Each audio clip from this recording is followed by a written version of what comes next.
Let's start from the manifestation of BIA-ALCL. We have heard that it could manifest as an effusion or as a solid mass, and that ultrasound is the one that we use to make an early diagnostic suspicious of BIA-ALCL. Actually, it depends on what type of manifestation we have. We applied a different management.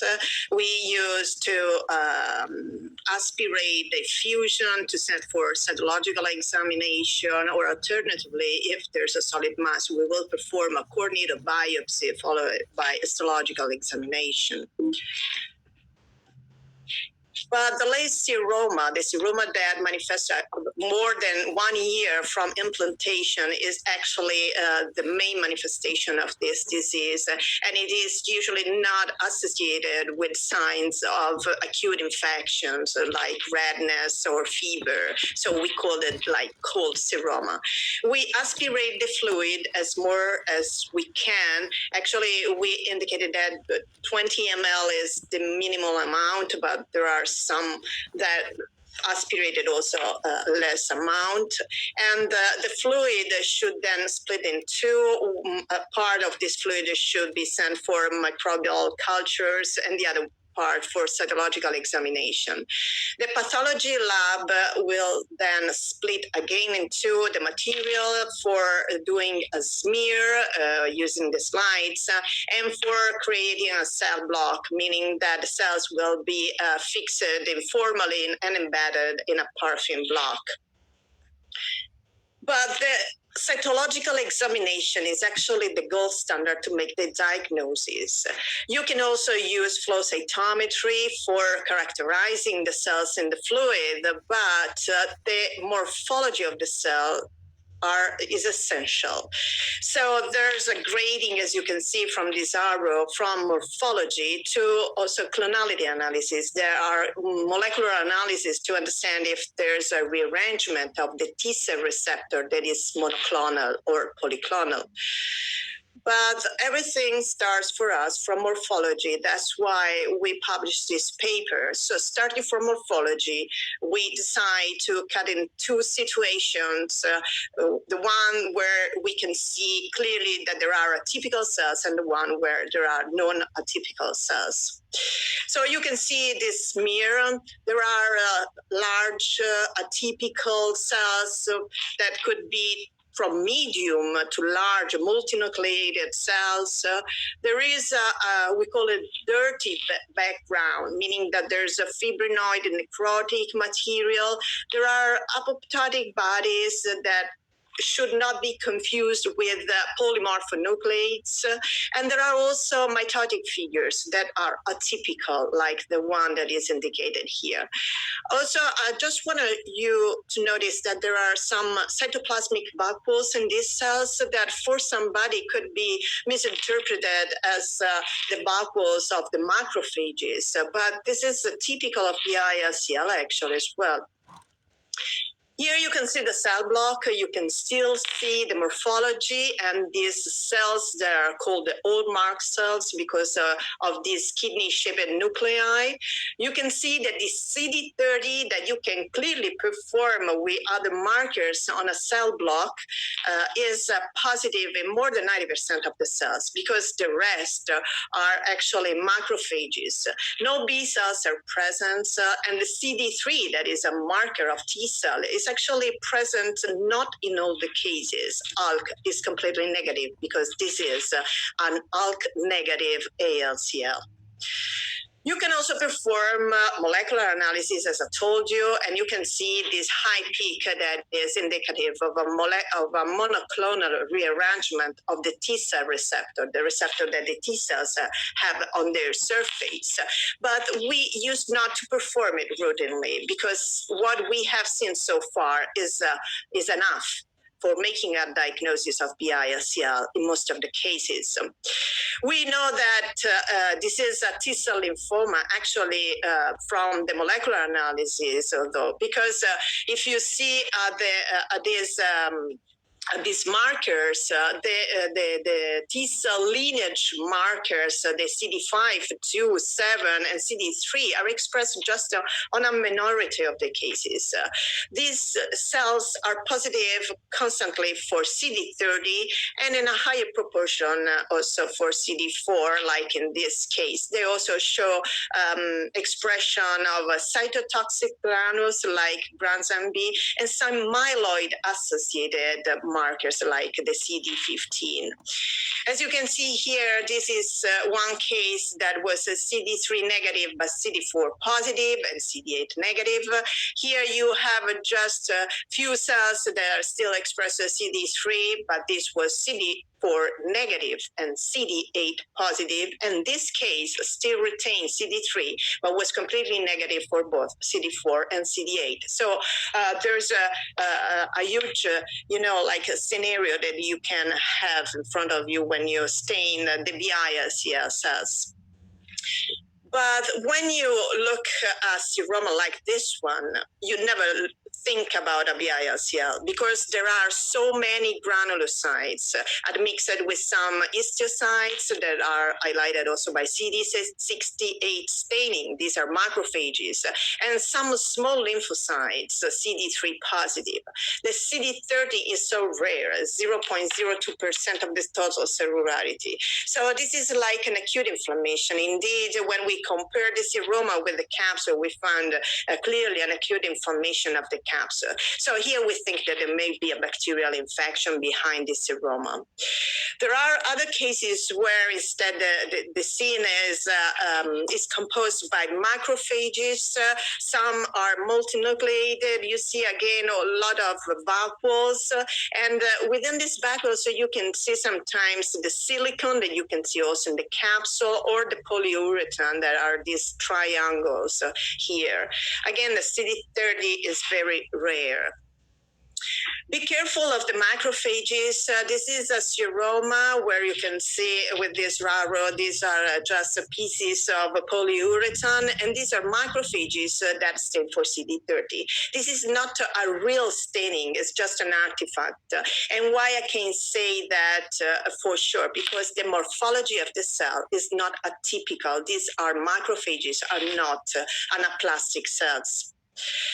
This is another situation, a lymphocyte-rich seroma. So here we can see a lot of T cells, and also the capsule is infiltrated by a lot of T cells. Here the CD30 is a little bit higher, around 1%. We don't know what's behind this, if there's like an hypersensitivity reaction or is an adaptive response to, for example, a virus. We actually don't know. But again, here you cannot see any mitotic figures or apoptotic bodies, so you feel comfortable in making a benign seroma diagnosis. But this was a tricky case because there were the T cells that were from small to medium sized. There were some mitotic figures like the ones that you can see here that were also CD30 positive. The CD30 was present in about 5% of the cells. So what about this case is that, again, a lymphocyte-rich benign seroma, or actually is an incipient BI, is an early phase of a BI-ALCL. We perform a T-cell receptor gamma rearrangement, and we saw these high two peaks, but actually there was still like a polyclonal background. So we thought it could be like an immune response against something. So it was like an acute phase of a lymphocyte reaction against something. And why we decided that this was a benign seroma? Because the CD30 positive cells were completely different from that we used to see in the BI-ALCL seromas. So these were activated benign T cells, because the CD30 alone doesn't make any diagnosis of BI-ALCL. Well, our hypothesis goes in the direction of Marshall Kading. This was another case that they described patient had a seroma, and they found a T cell receptor that was, rearranged in both the seroma cells, but also in the peripheral blood. So they supposed that there was an expanded population of CD30 positive activated benign T cells that were, consistent with a local and systemic immune response against, again, something that we actually don't know. But remains a question, is there any pre-tumorigenic form of the BIA-ALCL? Could the indolent T-cell rich seroma eventually transform into an in situ BIA-ALCL and then into an invasive and metastatic BIA-ALCL? Similarly to what happened for another CD30 positive disorder, that is a cutaneous disorder, the lymphomatoid papillomatosis, where you can see there are some papules composed by T cells and a mixed some CD30 positive cells. This usually spontaneously regress, but sometimes they progress toward a borderline and then through cutaneous ALCL that is composed by CD30 positive cells and that do not spontaneously regress anymore. But this story starts several years ago. Miranda, in 2012, described two forms of BIA-ALCL. The one that was composed by a seroma, where you can see the tumor cells floating and this fibrinotic necrotic material, and that could attach to the surface of the capsule, that is this pink part here. But also other cases in which there was a solid mass with massive infiltration of the capsule and also the tissues that were behind. For Camille Laurent in 2016, this represented two distinct clinical pathological variants of the disease, also because the prognosis was completely different among these patients. But for us, in particular, Clemens knows very well this paper, I guess, for us, there's a continuum from the seroma to the solid mass, because we think that the seroma, in which the cells are floating, starts to invade the capsule. And so you can see there's a T1, T2, T3, and T4, as actually does a solid tumor more than a lymphoma that is thought to be a systemic disease instead of a localized disease. But we actually decided we want to stage this lymphoma using the TNM staging system. That is one that we use for solid tumors. And then starts the problem with how many samples do we have to collect from a capsule to properly stage the disease, because sometimes tumor cells can be so few that you have to took so many pieces of the capsule. So we decided with Roberto Miranda to publish this paper that was based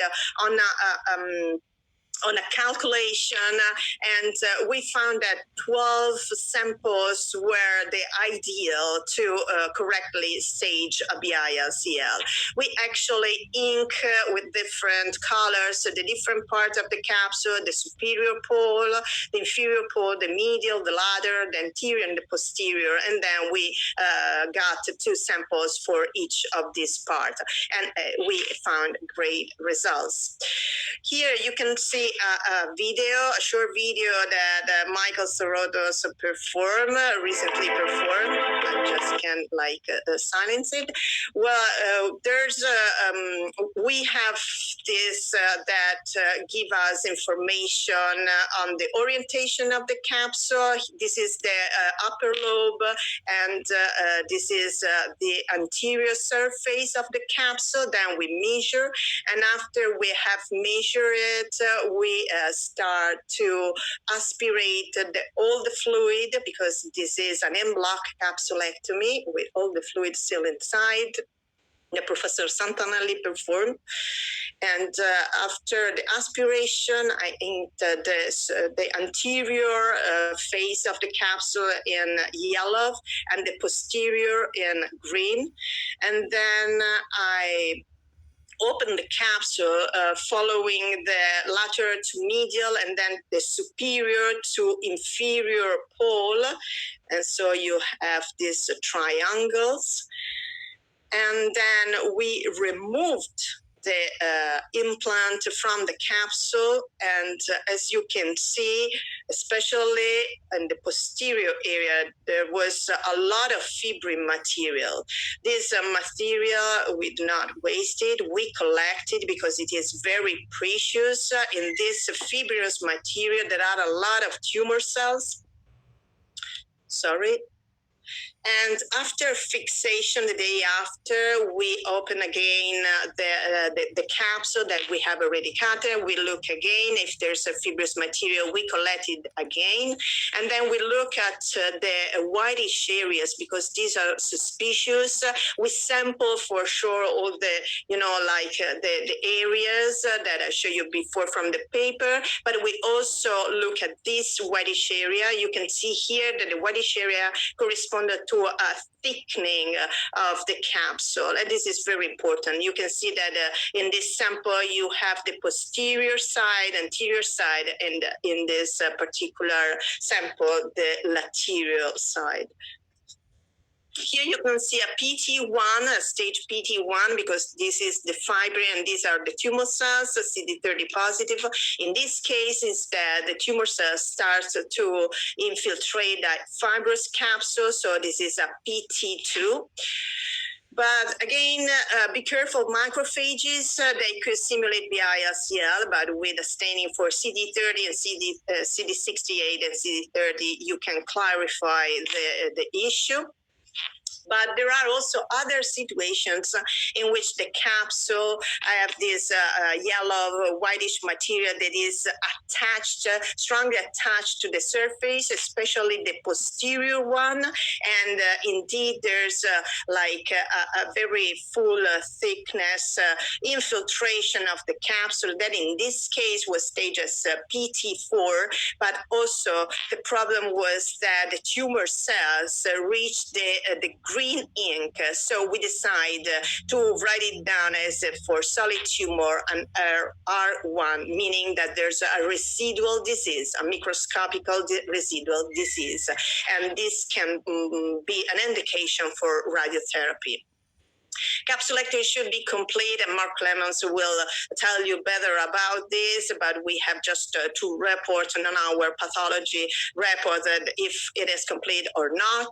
Here, a case that relapsed because of an incomplete capsulectomy. You can see also that T-cell receptor gamma showed the same peak, the same rearrangement, and after a definite capsule removal, she never recurred again.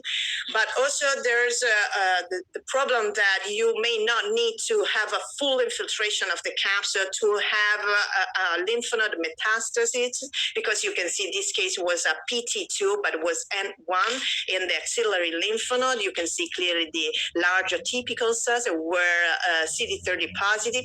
The T-cell receptor was a little bit more tricky to interpret because this was the peak of the tumor cells, but because tumor cells are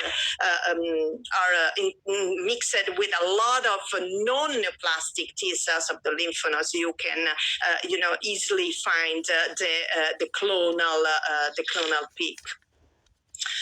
The lymph nodes also are very important. Indeed, we decided with Miranda to write it in this paper because actually patients can be misdiagnosed for Hodgkin lymphoma or for systemic ALCL, because if the manifestation is an enlarged axillary lymph node, it may happen that this will be the first thing that will be removed, and then the pathologist that doesn't know if the patient had or not a breast implant could make a diagnosis of another lymphoma. And this is very important so to to tell to the pathologist if the patient had or not a breast implant and if she experienced a seroma in her life. This is important because to make a diagnosis of a systemic LCL in a lymph node is completely another story. The systemic LCL has a completely different prognosis. It has a poor prognosis that is completely different from the BI-ALCL and for example, the cutaneous LCL. We have the same problems. If the patient has something on the skin, we should know it. About the genetics, just a few words. There are several data about the mutations in several genes, and we are trying to collect all these species to have the full picture of the genetics of BI-ALCL. The most frequent genetic alterations are in the JAK-STAT signaling pathway, that is the inflammation pathway. And we also Santanelli mentioned about a P53 that could be somatically mutated, but also germline mutations could predispose patients to the development of BI-ALCL within other tumors. So P53 is very important, is an oncosuppressor gene, and maybe also associated with a more aggressive BI-ALCL. We also know that patients that are BRCA1 or 2 mutated may have a higher risk, and this is because this is another gene that is crucial in maintaining the genomic integrity. But as I've told you, this is another story. The genetics is complicating, and we are still working on that to have, like the idea to whom could be at higher risk to develop BI-ALCL respect to the others. So just to conclude, we can see that to make a BI-ALCL diagnosis is not complicated in most of the cases. It starts from morphology. Just follow the guidelines for the pathological processing of both the serum and the capsule. There are NCCN guidelines, and we also, adjust these NCCI guidelines with the Ministero della Salute Italiano to have an Italian guideline. And also be careful of making a diagnosis of LCL in a lymph node in a patient that is wearing breast implants, because it could be a misdiagnosis.